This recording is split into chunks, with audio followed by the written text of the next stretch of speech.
Jadi kalau kita bicara talent, ya, talent itu kapabilitas yang Tuhan berikan kepada kita masing-masing berbeda-beda, ya.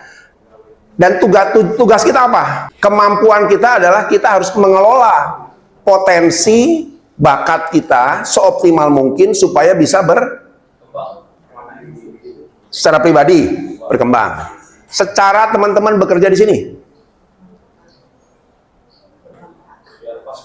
bermanfaat buat perusahaan, betul ya. Jadi gini teman-teman ya, kita bagi dua ya talent itu ya. Talent itu kita lihat dari urusan pribadi, ya, pribadi dan ukuran organisasi, ya. Kalau kita bicara pribadi, dengan potensi kita, mungkin teman-teman dulu kuliah, sekolah dan sebagainya, mengasah potensi kemampuan. Semua orang selalu kalau ngomong, Pak, saya pengen berkembang. Setuju ya? Sekarang saya tanya, Anda tiap hari datang ke kantor, dari pagi masuk, kerja, ketemu temen, ribut sama temen, dimarahin atasan, pulang malam. Tujuannya apa? Semua apa yang kita lakukan dengan bekerja di suatu organisasi adalah finance aspek. Betul ya? Tapi saya mau jelasin teman-teman, finance aspek itu adalah hal yang sangat basic. Betul ya? Kalau kita hanya mengejar financial aspek, berarti teman-teman hanya baru dasar aja. Saya punya tujuan kerja basic dasar. Kita harus mulai belajar self-development. Betul ya? Mendevelop kemampuan kita. Supaya apa? Coba, supaya apa? Ini masih pribadi nih. Ya. Kalau teman-teman ada satu ya, konsep yang sederhana ya. Itu namanya segitiga Maslow. Pernah dengar nggak Maslow? Ini teori paling basic loh ya, standar ya. Katanya yang paling dasar itu adalah fisik, kebutuhan fisik. Ya, papan, sandang, pangan itu mulai fisik tuh. Ya, yang lebih tinggi apa? Rasa aman. Yang ketiga adalah self belonging. Ya, sampai yang terakhir itu adalah aktualisasi diri. Nah, kalau teman-teman tadi bilang, Pak, saya kerja ini hanya untuk finance, untuk uang, itu berarti teman-teman masih ada di kebutuhan paling dasar di sini. Padahal kalau kita mau berkembang secara manusia, secara personal, kita harus naik ke tingkat-tingkatan berikut sampai bisa mengaktualisasikan potensi kita. Gitu ya. Nah, sekarang ini kan bicara harapan kita nih secara pribadi. Sekarang kita tanya harapan perusahaan apa sih?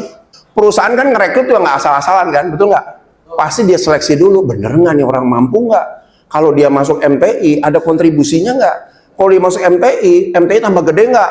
Atau malah, kalau gue masukin orang, jangan-jangan jadi trouble? Nah, ini masalah juga nih buat perusahaan. Jadi artinya perusahaan juga punya concern untuk orang-orang yang ada itu bisa, apa tadi? Berkontri kemampuannya masing-masing. Nah, termasuk juga talentnya. Betul ya? Jadi teman-teman di sini diharapkan oleh perusahaan dengan potensi masing-masing ya, yang nanti akan dinilai, dievaluasi lewat assessment center, diimprove melalui pelatihan, itu bisa punya kontribusi buat organisasi. Ini dari sudut pandang organisasi, ini dari sudut pandang teman-teman. Nah, yuk kita kolaborasi. Ya, kalau ini nggak kolaborasi nggak bisa. Perusahaan mau teriak, ayo training. Tapi dari kitanya juga nggak merasa bahwa buat apa buat training ya? Apa manfaatnya ya? Lagi sibuk nih, ya susah. Ini harus saling kontribusi, saling sama-sama kita yuk. Dengan kemampuan yang sudah ada teman-teman miliki, ya, yuk kita kontribusi buat organisasi lebih besar lagi. Itu tujuannya talent management, gitu kan ya? Nah, jadi teman-teman bersyukur ya kalau perusahaan sudah punya concern untuk ini teman-teman nih saya yakin punya potensi yang besar. Gitu kan ya. Yang mungkin kalau saya tanya Pak, psikotes yang paling hebat sekalipun juga tidak pernah bisa menilai orang secara optimal. Ya, jadi manusia itu gini ya. Jadi kalau saya lebih melihat kemampuan manusia itu kayak gelas Pak. Ada gelas yang besar, ada gelas yang begini, Ada gelas yang begini, ada yang sloki kecil. Nah, ini kemampuan orang-orang. Masing-masing kita nggak pernah tahu tuh kemampuan Pak ini, Ibu ini bagaimana, gitu ya. Nah, sekarang saya tanya, psikotes yang paling canggih sekalipun juga hanya bisa mengukur berapa persen kemampuan manusia. Beda kayak gelas ukur ya, kalau orang teknik gelas ukur kan clear ya, 1 liter ya 1 liter titik, nggak ada embel-embel lagi. Tapi kalau ngukur manusia nggak segampang itu. Kita tidak pernah tahu kapasitas saya sebesar apa sih sebenarnya. Coba, gimana caranya supaya saya tahu kapasitasnya? Gimana cara bisa tahu kapasitas gelas kita? Isinya, good. Diisi, Pak. Oh, segini. Oh, masih bisa. Segini. Oh, masih bisa. Terus. Sampai dia yang disebut sebagai full loaded. Oh, dia ternyata punya kapasitas besar. Karena banyak sekali, Pak. Ya, kalau nanti Bapak jadi pimpinan, kita kadang-kadang memberikan isi ke bawahan tuh setengah-setengah. Ah, udahlah gitu aja deh kerjanya. Rugi nggak? Bawahan punya kapasitas besar, tapi kita nggak pernah isi secara optimal. Sekarang saya tanya, lebih bagus mana? Saya punya kapasitas yang besar seperti ini, diisi segini, atau yang kapasitasnya sloki seperti ini, tapi isinya full? Full. Gitu ya. Jadi teman-teman nggak usah ngerasa bahwa, waduh saya kemampuan IQ-nya kurang, deh. Nggak ada urusan. Gitu ya. Selama diisinya maksimum, isinya full, kita bisa improve kemampuan kita lebih besar lagi. Nah, itu intinya dari entah itu talent management dan assessment center nantinya, gitu ya. Nah, ini kira-kira gambaran awal dulu ya, supaya teman-teman tahu, gitu ya. Next berikutnya. Nah, ini kan pengertian talent ya. Jadi talent itu adalah bagaimana organisasi ya nanti memberikan pembekalan, pengertian, pemahaman tentang yang namanya bakat, potensi, kemampuan dan lain sebagainya, attitude sekalipun juga akan terlihat di sana semua. Ya, sehingga nanti ketika semua terukur dengan objektif, nggak lagi pakai like dislike, nggak pakai oh karena saya deket sini, oh karena sini saya tahu orangnya, gitu kan ya. Tapi benar-benar objektif ngelihat siapa berdasarkan ukuran-ukuran yang clear. Nanti teman-teman akan saya jelaskan juga ya, apa sih yang diukur nanti ketika teman-teman ikut program assessment center. Ya, jadi kita fair. Oh, ini tuh tuntutan saya sebagai seorang leader masa depan. Gitu ya. Jadi dalam talent management ini itu adalah bagaimana menilai. Yang saya bilang tadi, nggak mudah nih menilai nih. Kapasitas orang tuh nggak bisa dinilai, oh bagus. Karena saya lihat gini ya Pak ya, di beberapa case ya, ada pimpinan yang punya anak buah, ya, lalu dia tidak maintain dengan baik, ya pokoknya dikasih kerjaan, ya udah kerjain deh, terserah kamu gimana caranya. Ya, setahun kemudian bawahannya ya bisa mengerjakan hanya itu-itu aja, meningkatnya sedikit. Tapi ada pimpinan yang nge-push, di-drive, di-push, dimotivasi, di-coaching dan sebagainya. Setahun kemudian akselerasinya lebih tinggi. Karena apa?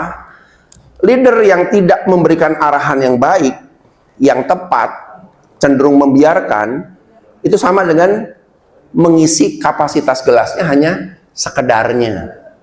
Jangan kaget, 3 tahun, 4 tahun ke depan, teman-teman punya anak buah juga hanya dapat orang sekedarnya, secukupnya, rata-rata, gitu ya. Jadi kalau kita bicara talent, memang harus diisi benar-benar, di-push, ya. Saya kalau di kantor Pak, ya saya tipenya kalau tidak bisa menerima kata Pak susah, Pak nggak bisa, waduh, buat saya emosi nih. Saya bilang gini sama anak muda terutama ya, Anda ini hidup di zaman internet. Semua ilmu itu lengkap, tinggal di genggaman tangan, ceklik-ceklik cari semuanya ada. Kalau sampai bilang nggak bisa, itu bukan nggak bisa, tapi apa? Malas. Nah, penyakitnya bukan nggak bisa kan? Penyakit orang sekarang itu bukan soal kemampuan Pak, bukan soal susah cari informasi, nggak. Problem terbesar saat ini adalah malas. Kalau udah malas itu penyakit yang tidak ada obatnya, gitu ya.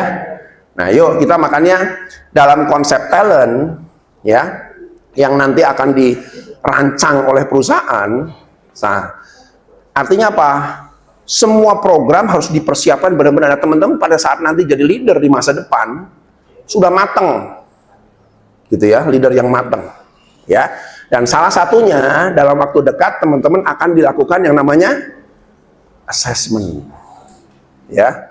Banyak orang kadang-kadang dengar kata assessment menakutkan ya. Aduh, assess gimana ya? Kalau saya jeblok gimana ya? Tapi kalau kita, gini contoh ya, banyak sekali orang yang akhirnya sakit-sakitan di masa tua karena dia lupa satu apa? Melakukan general check up. Padahal itu kunci penting. Menakutkan nggak?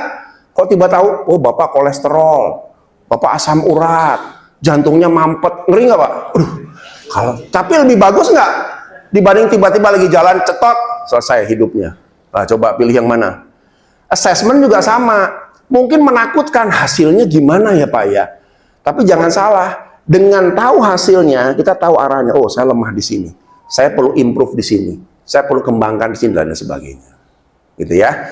Jadi itu konsep assessment center yang akan dilakukan oleh perusahaan nantinya.